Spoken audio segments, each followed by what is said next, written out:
I saying? Oh, we were talking about acting and directing. Oh, yeah. Roll it. Hold on.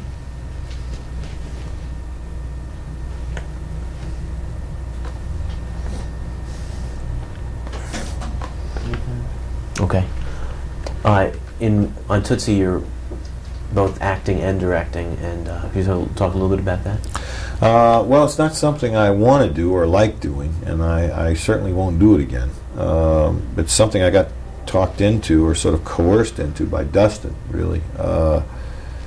Now you may say, well, come on, Sid, stop, being a phony here. If you didn't want to do it, you wouldn't have done it. But the truth of the matter is that he really made it almost impossible for me not to do it. I mean, it became so important. He started calling my agent, sending me flowers, to the point where, I felt like I was going to have some real relationship problems with him if I didn't do it. He's a very serious actor who feels strongly about the people that he works with. He kept saying to me, don't give me somebody that I don't feel right about working with to play my agent. Don't give me somebody who won't scare me when they say you're never going to work again, or somebody. And most of the people I kept suggesting to him, he kept saying, I have a peer relationship with them. I don't have that with you. I have a different kind of relationship with you. When I would read with him early on, would read some of the parts, he kept saying, God, you got to play this part. You got to play this part. So in a moment of weakness, when I was arguing with him about 100,000 other things, I decided, okay, I'll play this part, and maybe I'll, get him off my back in this area or that area, When I say arguing with him, I mean they were good, constructive, creative arguments about the script or who was going to play this part or who was going to play that part. Because he feels strongly about all those people, as he should. Like he says, make it so I don't have to act. If you can cast somebody that I really feel is that person, then it's that much easier for me to act. To go back to our original conversation about method acting, if you will. It's just no more or less than one of those principles where you try to make it as much like life as you can. So I did agree to do this. Now it's a very difficult thing to do, or at least for me it is. I'm not used to doing it. My reflexes are so accustomed habitually as a director that I would be working in the scene with him, and the minute he would do something that I didn't like, I would want to stop and say, wait, don't do that. Even registering it to remember for later would break my concentration as an actor. Plus having to set up the shots and watch everybody else in the scene. There's one of the scenes is with 4 people, and I'm watching everybody else in the scene and myself, and getting in makeup and putting the wardrobe on and learning the lines and setting up the shot. And it's not a small part. It's a pretty big part. So it was not an experience I'm anxious to repeat. Did you ask your friend Mark Rydell originally to play that part? Yes, I did, as a matter of fact. I did. And he was just too busy to do it. So I ended up doing it myself. How do you like shooting in New York? It's like anything else, It's great and it's awful. I mean, it's like anything that's worth anything.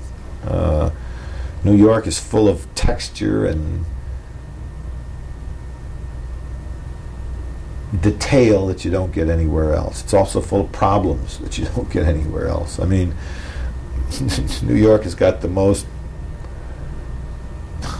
a group of people on the street of New York are like no other people anywhere. You can't scare them, you can't intimidate them, you can't ask them to please, we'll step across. They do exactly what they want to do. They've seen it all.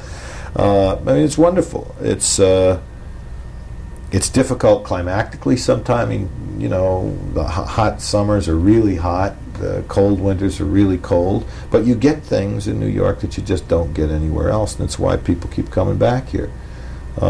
This is the 3rd film now that I've done extensive shooting in New York, and I always enjoy it, because you do get things. Unfortunately, a lot of Tootsie is inside, and, well, fortunately in a way, because with the makeup job that we have to do on Dustin to make him into a woman, this heat that we're in now, it just wouldn't work.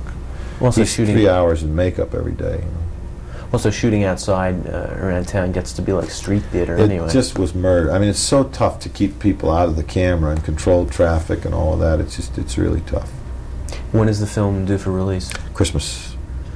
I don't know how I'll get it cut in time, but I'm going to try. Who is your editor? Fritz Steinkamp, who did They Shoot Horses and 3 Days of the Condor, the Yakuza, and Bobby Deerfield. What do you think of the cable industry and where the growth potential of that in the coming years? Well, I don't know too much about the growth potential. It's not something I've spent a lot of time thinking about, but I love what I know of the cable industry. I mean, I love the alternative to commercial television that it presents, and I love the amount of good programming that I've seen already on it. I imagine that it's going to be what's, it's probably going to be the primary entertainment industry of the future. I worry about films eventually. I think all films eventually will just have to be spectacle films, or special event films, and that cable will take over all the rest. It's economically more feasible. It makes great sense. This whole subscribe, in a sense, you have an audience. You know what your audience is before you don't. It takes the gamble, so to speak, out of making a project. If you have X thousand subscribers and they're paying X dollars a month, then you know what your box office is, in advance in a certain kind of way. Even if you do it on a one-shot basis, you have at least some potential accounting. It's a technology I don't know a lot about, but it's fascinating.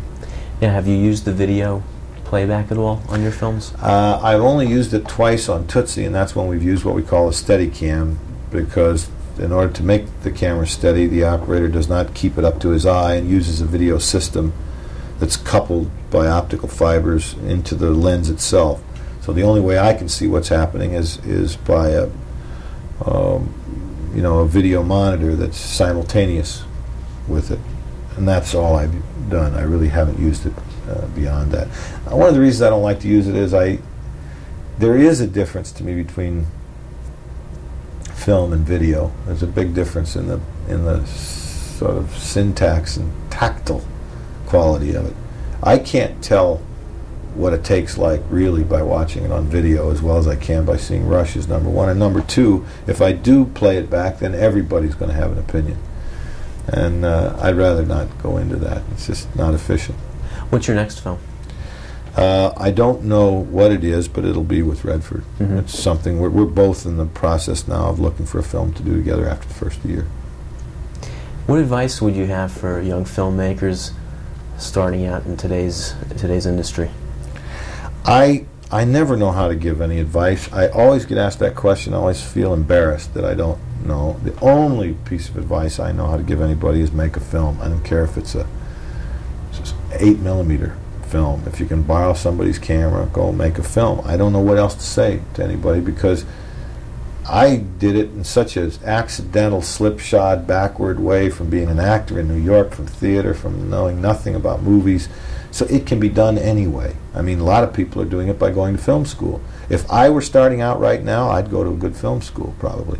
But I'd also hawk everything and buy an 8mm camera and go make a film. Silent 8mm film or whatever. And then I'd put a little strip of magnetic striping on it, and then I'd record something on the magnetic striping, and then I'd, go from there. Get Super 8, 16, and so on. That would be what I would do. Yeah, well, thank you very much for coming on to Grand Illusions, and good luck with the film. Thank you. Super 8, huh? Not video? Oh, well, I don't know. I should have said video. Well, no, you didn't say film, did you? Filmmaker. Filmmaker. Well, to me, I always As soon as I hear the word film, I think film. To me, film and tape are the same thing. It's telling stories with images. Yes, the look aesthetically is more pleasing than film. It's true. Okay. Thank you, Sid. Thanks again. You bet. See you. Nice Thank to you. meet you, too. Okay, I'll see you. Let me walk you down. Okay, thank you. Good luck. All right, thank you.